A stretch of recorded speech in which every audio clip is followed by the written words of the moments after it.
Hello दोस्तों, स्वागत है आप सभी को मेरे यूट्यूब चैनल में। दोस्तों, आज का हमारा टॉपिक है data structure and introduction to C plus plus. ठीक है, तो इस वीडियो में हम देखेंगे डेटा स्ट्रक्चर क्या होता है और इनके टाइप कितने होते हैं। दोस्तों, बता दें कि ये जो आपका बीपीएससी टीआरई 4.0 और बिहार स्टेट का जो एग्ज़ाम होने वाला है, एक या 2 मंथ में आपका एग्ज़ाम का जो डेट आने वाला है, उसके लिए काफ़ी महत्वपूर्ण यहाँ से क्वेश्चन आता है आप सभी को। तो चलिए हम डेटा स्ट्रक्चर क्या होता है समझेंगे, और दोस्तों हम थ्योरी यहाँ पे कंप्लीट करेंगे। थ्योरी कंप्लीट कराने के बाद आपको हम एमसीक्यू वीवीआई जो क्वेश्चन होता है आप सभी को हम दिखाएंगे। ठीक है, तो चलिए हम समझते हैं डेटा स्ट्रक्चर क्या होता है। Data structure is a group of similar or different types of data elements that can be processed as a single unit.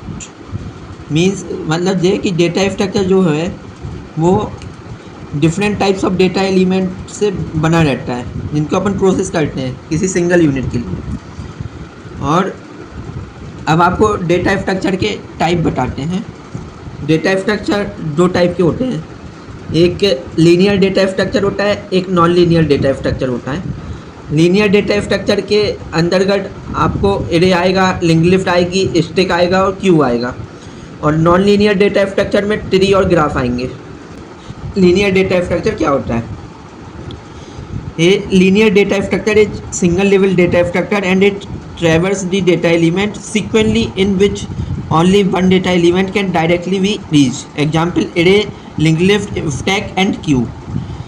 तो जैसा कि इसमें लिखा है कि जो लीनियर डेटा स्ट्रक्चर होता है वो सिंगल लेवल डेटा स्ट्रक्चर है, जिसको अपन ट्रैवर्स कर सकते हैं। ट्रैवर्स मतलब मूवमेंट कर सकते हैं डेटा की सीक्वेंटली, एक एलिमेंट जहाँ पे रीच हो जाएगा। इसके आपको टाइप बताई दिए थे, उसमें इन लोगों ने एग्जाम्पल लिखा है एरे, लिंक लिस्ट, स्टैक और क्यू। अब बात करते हैं नॉन लीनियर डेटा स्ट्रक्चर की। तो नॉन लीनियर डेटा स्ट्रक्चर जो होता है, there are multi level data structure and every item in is attached to several other data item in a way that is specified for reflecting relationship. The data items are not arrange in a sequential structure, example tree and graph. तो इसमें लिखा है जो multi level data structure होता है, every data element जहाँ पे अपन attach करते हैं दूसरे डेटा के साथ, उस बे के रिफ्लेक्टिंग रिलेशनशिप होता है। तो उसे अपन सीक्वेंशियल स्ट्रक्चर बोलेंगे। जैसे उसमें अपन उसमें भी सीक्वेंटली हो रहा था, और इसमें एग्जाम्पल जो है वो ट्री एंड ग्राफ है। आप देखेंगे रिकॉर्ड क्या होता है।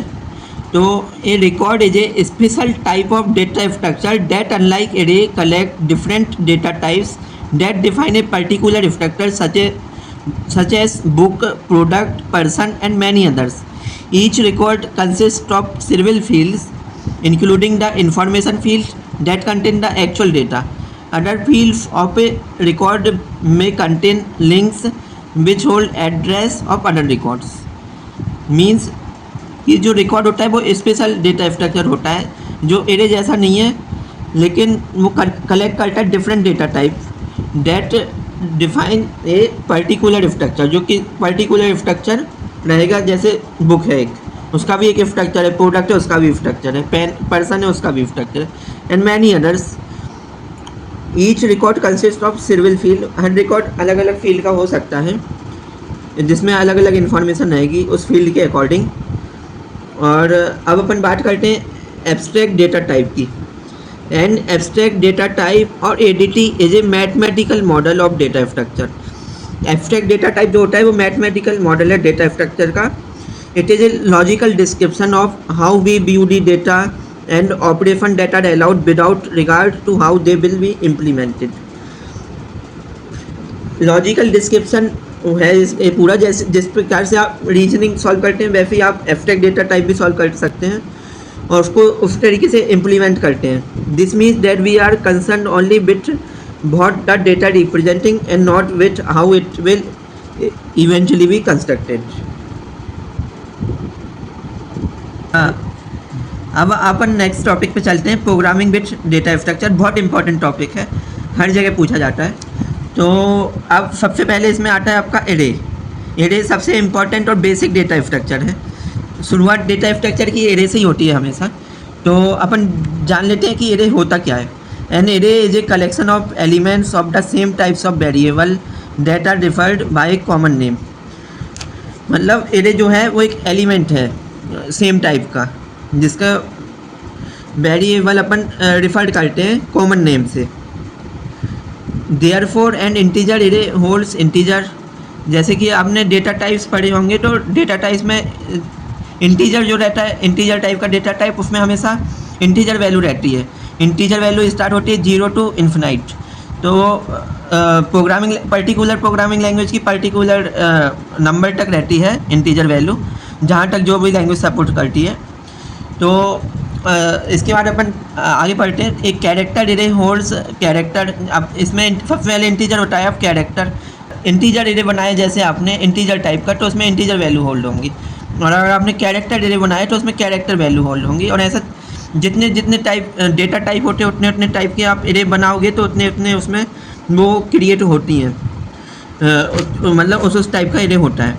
All array consist of continuous memory allocation. Array में जो होता है वो मेमोरी का एलोकेशन कंटिन्यूअस होता रहता है। The lowest address correspond to the first element and the highest address to the last element. मतलब जो फर्स्ट एलिमेंट रहेगा वो हमेशा 0 से स्टार्ट होगा। जे एरे की खासियत है कि मतलब आप 1 से स्टार्ट कभी भी नहीं होगा। एरे हमेशा 0 से स्टार्ट होगा। वो उसका फर्स्ट एलिमेंट रहेगा, और जो उसका लास्ट एलिमेंट है वो कहीं तक भी हो सकता है। सपोज इसमें एग्जाम्पल के लिए दिया है 99 तक। अब अपन बात करते हैं नेक्स्ट डेटा स्ट्रक्चर जो है स्टैक। ये भी बहुत इंपॉर्टेंट डेटा स्ट्रक्चर है। तो stack is a LIFO. LIFO means last in first out, मतलब सबसे आखिरी में आएगा और सबसे पहले चला जाएगा, इस टाइप का होता है लीफो। तो लीफो बहुत इंपॉर्टेंट है, आप लोग इसको नोट कर लेना। लीफो का फुल फॉर्म होता है लास्ट इन फर्स्ट आउट। ये बहुत सारी एग्जाम में पूछा जाता है और MCQ आता है इसका हमेशा, तो ध्यान रखिएगा आप लोग। लीफो एक बहुत इंपॉर्टेंट है। तो abstract data type and linear data structure है, ये तो अपन देख ही चुके हैं। It can be implemented by both array and link list. इसको अपन इम्प्लीमेंट करते हैं एरे से और लिंक लिस्ट दोनों से। एरे अपन ने अभी ऊपर देखा ही था, अब लिंक लिस्ट अपन आगे देखेंगे। स्टैक कैन, इसको अपन इम्प्लीमेंट कर सकते हैं एरे और लिंक लिस्ट से। Stack can have any abstract data type as an element but is characterize by only 3 fundamental operation: push, pop and stack top. Push means इसमें अपन डेटा को enter करते हैं, पॉप मीन्स डेटा को delete करते हैं stack से, और स्टैक टॉप में मतलब टॉप में फिर डिलीट करना है कि लास्ट में से। तो उसका टर्म है अपन ने पहले ही देख लिया है, LIFO. Stack is an order collection of item into which new item may be inserted and from which item may be deleted eight one and called the top of the stack. यहाँ पे आप लोग देख सकते हैं diagram है। Diagram में दर्शाया गया है जो स्टैक होता है कि उसमें कैसे ऑपरेशन होता है। जैसे यहाँ से एलिमेंट इंसर्ट हो रहा है, फिर निकलेगा कैसे, ये आप डायग्राम में देख सकते हैं। ये रहा डायग्राम। अब अपन एप्लीकेशन ऑफ स्टैक देखते हैं। तो an algebraic expression can be represent using 3 different notation होते हैं। एक इनफिक्स होता है, एक प्रीफिक्स होता है, पोस्टफिक्स होता है। तो इनफिक्स में अपन देखेंगे कि इन this notation operator is used in between operands. This way of writing the expression is called infix notation. मतलब इसमें जो ऑपरेटर रहता है वो जुड़ता है। आप एग्जाम्पल देखिए, x + y 6 × 3। तो इसमें ऑपरेंड आपको दिख रहा होगा। ये इनफिक्स की पहचान है। ऑपरेंड मतलब एडिशन का साइन, मल्टीप्लिकेशन का साइन, सब्ट्रैक्शन का साइन, ऐसा। और उसके बाद अपन अब नेक्स्ट देखते हैं इसका प्रीफिक्स। प्रीफिक्स में क्या होता है? In this notation as the name only suggest operator come before the operands. मतलब इसमें जो ऑपरेटर रहते हैं, जैसे इसमें बीच में आते हैं हमेशा इनफिक्स में, तो प्रीफिक्स में हमेशा पहले आएंगे। आप देख सकते हैं एग्जाम्पल में इसमें लिखा है +xy। ये +xy में जो इसका ऑपरेटर है प्लस, जे ऑपरेंड के पहले आ गया है। जो xy है ये ऑपरेंड है, और प्लस जो है ये इसका ऑपरेटर है। अब नेक्स्ट एग्जाम्पल देखिए, तो इसमें भी प्लस पहले आ गया, xy एक्सेट्रा है। अब अपन देखते हैं पोस्टफिक्स। पोस्टफिक्स नोटेशन में क्या होता है कि operator comes after the operand.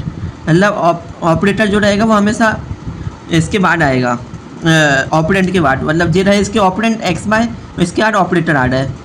ये एग्जाम्पल में आप देख सकते हैं। ऐसे ही आप XYZ देखिए, XYZ के बाद ऑपरेटर आ रहा है, XYZ इसके ऑपरेंड है, ऑपरेंड के बाद आप देख सकते हैं कि इसमें वो आ रहा है ऑपरेटर। थैंक यू, आज के लिए इतना ही। कल का हमारा टॉपिक रहेगा converting expression from infix to postfix notation, बहुत इंपॉर्टेंट है, तो आप कल का वीडियो मिस मत करिएगा। अभी तक जो भी टॉपिक अपन ने पढ़ा है डेटा स्ट्रक्चर के बारे में, इस पर बहुत जल्दी एक MCQ लाएंगे जिसमें आपको पूरी प्रैक्टिस कराई जाएगी जो भी टॉपिक अभी मैंने कवर किए हैं। तो आप वीडियो पे बने रहिए और चैनल को सपोर्ट करते रहिए। Thank you.